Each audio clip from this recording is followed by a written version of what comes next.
शाळेत पोहोचायला 10 मिनिट उशीर झाला आणि शिक्षा अशी मिळाली की तिचा जीवच गेला।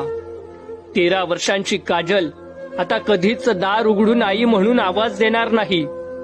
आईच्या मिठीत लपायचं वय होतं तिचं आणि तिच्या हसण्याने घर उजळायचं, पण एका कठोर शिक्षेनं ते हसू कायमच थांबलं।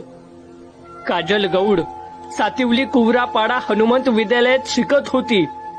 फक्त 10 मिनिट उशीर झाल्यामुळे शिक्षकांनी तिला बॅग घेऊन 100 उठाबशा काढायला लावल्या।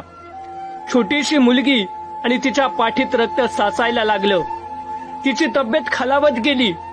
कुटुंबाने तिला हॉस्पिटलमध्ये नेलं, पण तिचं शरीर लढू शकलं नाही आणि शेवटी काजल निघून गेली।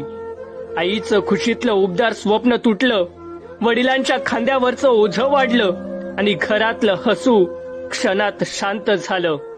एक निर्दोष जीव गेला आणि एका शिक्षेने काजलची सर्व स्वप्न थांबली आणि संपूर्ण कुटुंब अंधारात जाऊन पोहोचलं।